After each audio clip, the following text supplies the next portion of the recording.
Hello and welcome! My name is Sakura and I'm here with a run through of the 119 update for Universalis 4, also called the Denmark update. This is a patch without a expansion, so it's completely free for everyone, although some of the content only applies if you have other DLC. So let's look at the main features. So first of all, there's as the name might hint, there's upgrades to Scandinavia, not only to Denmark, but also its subjects, Norway and Sweden. Extra provinces have been added, and all in all, there's more development, also extra events and stuff like that. Just to give a extra experiences up there. Of course, this happens right after I finish my Denmark campaign, so yeah, that's nice. Then the music player has been added, so you can now control what music you want to hear. You can go and select individual songs, and it's a pretty nice feature, especially if there's like one song in a song pack that you don't like. You can just turn that off instead of having to turn them all off. There are new updated unit models for all of the units that hasn't been updated in any of the content packages. They've been upgraded to look more like the other ones. Ethiopia region has been expanded. You can see that if you go to my Ethiopia Let's Play, that there's been a lot of upgrades down there, a lot more countries, a lot more, I would say a lot more interesting political situation down there. And there's been some talk that Ethiopia was nerfed, but I don't really think so. I think it was actually easier the second time with the new region layout than it was in the old. What it doesn't say here, and I don't think it says anywhere else, is there's also some other changes in Europe. France and England has some provinces that have been changed around. There's some added wastelands, so most mountains, there has been added wastelands so that it's harder to get around. It makes it easier to defend, especially in multiplayers, because you know where it's possible to attack from. Then they have merged the political and terrain map mode, which is, I think, pretty nice because I've never really used the terrain map mode, even though it's actually quite pretty. But it's so much more practical to be on the political map mode. But all of those provinces that are uncolonized are just boring and gray. And for some nations, so for example, in our Prussian campaign, it's actually quite difficult to see the difference between uncolonized provinces and Prussia's colonial country color. So having them change to a terrain map mode is pretty nice. You can turn this off with an option if you don't like it. Then there are some minor features. Istanbul has a graphics upgrade, so you can now see when it changes to Ottoman control. Golden Horde is no longer a nation you can start with, but you can form it instead. Consorts can now be added in the nation designer if you have Rights of Man and El Dorado, or I think either or. Trade goods now have a local effect if you own Rights of Man, and there are some end-game statistics. So let's go to the actual patch notes and go through this. So we've kind of talked about all of this. The only thing I didn't go that much into is this trade goods now also grant a bonus to control of the province. So this is basically just small but significant bonuses to all provinces. So for example, grain, which they talk about in the up here, here, grain now gives a half extra force limit. It used to be a pretty useless resource because it was cheap and didn't add that much value to your province, but it now adds force limit, which is pretty nice. So there's actually now a reason to go for grain provinces. And that's true for like all different trade goods now. They all, except for gold, has a bonus to your province. So that adds some extra strategical choices. I don't think it will have a huge impact on the game, but it's an interesting little little change that, especially for smaller countries, will be able to make a difference. As I said, the free features that are not has nothing to do with expansions. There are new units to all of these countries, which is pretty nice. I would say this is a pretty nice free upgrade when you think about the fact that most content packs cost about $5. So this is $5 to $10 worth of graphics just for free. They have fixed it so that 1.18 save games now can load in 1.19. Only problem is, of course, that since some provinces have been added, those provinces might not have the correct development compared to a fresh 1.19 save game. So it's still up to you if you want to do it. I will be finishing my project campaign in 1.18, for example, so we're playing in the same patch all throughout.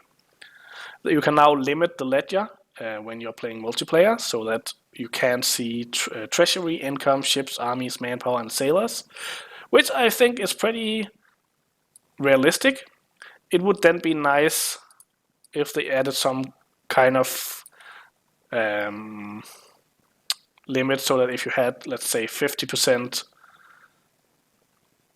spy power, then you could see it or something like that, so that you could actually I think we didn't talk about this, that if you have Mon Nostrum, you can now see when AI nations are preparing for a war, if you have high spy network. So you could add that for this limited ledger as well, that if you had high spy network, maybe you could see their armies and ships, but that's just an idea. You can also now remove the limit on idea groups if you want to, so you can play with all the military ideas if you want.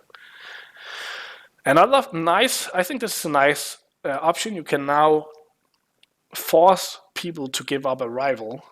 It will of course cost them some prestige and whatnot, but it will add you prestige, which is nice because sometimes you just want to end a war with a country without taking provinces, but you might still want to have a high truce timer. For example, if you're trying to keep them out of a coalition. So it's just another way that you can add some years to the truce timer. And on top of that, it gives you bonus prestige. And sometimes you just want your prestige boosted. If you, for example, just disinherited your heir, it's nice that there's an option for regaining that prestige through war. Yeah, this is the option I was talking about, that you can choose to turn the new terrain map mode off in political map mode if you don't want to see it. And you can now choose to not have an heir in the nation assigner. The gang balances, they have changed the end bonuses for exploration and expansion. It used to be so that exploration finisher just allowed you to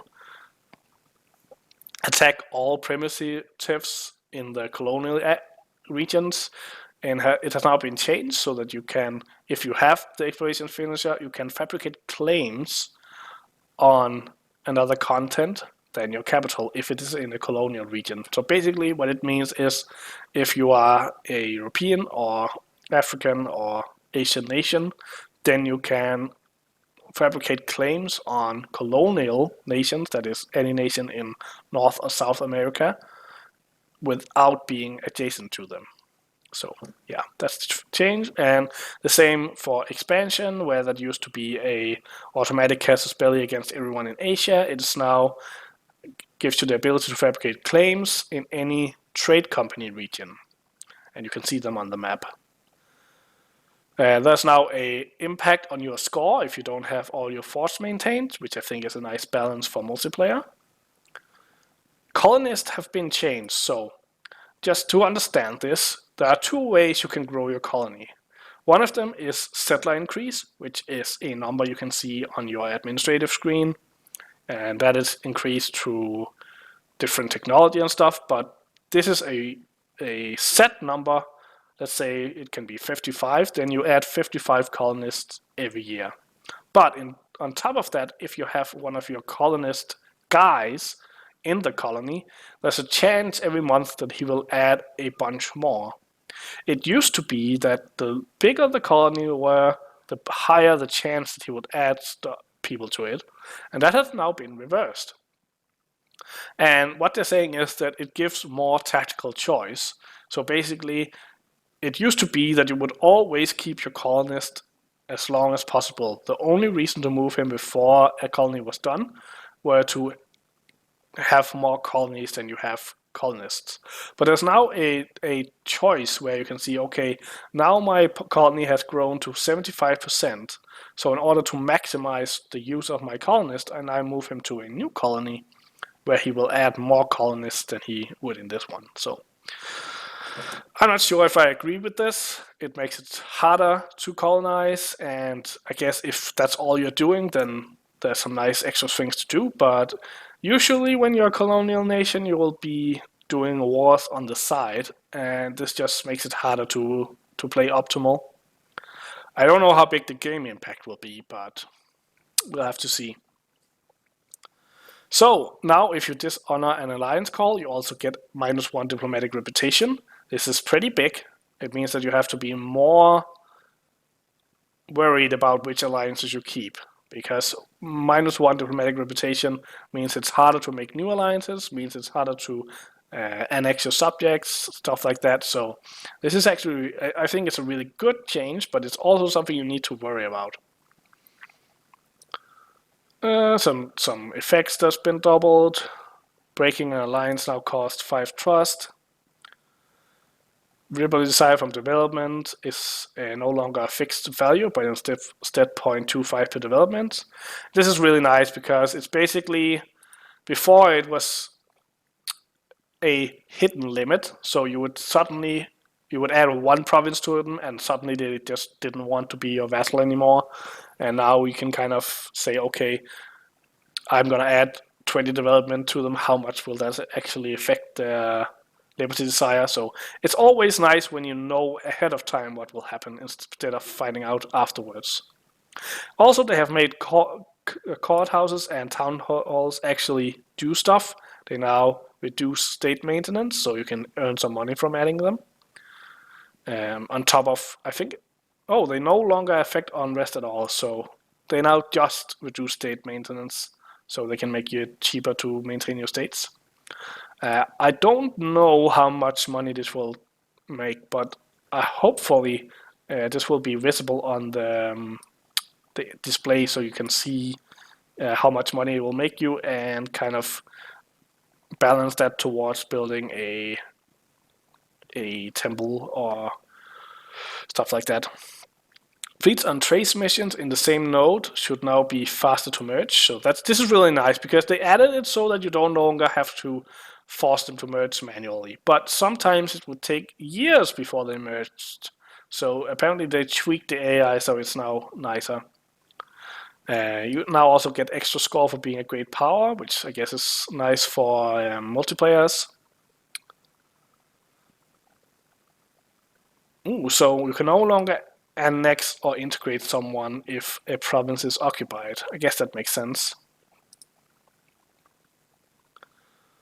Global trade institution can now always grow in provinces.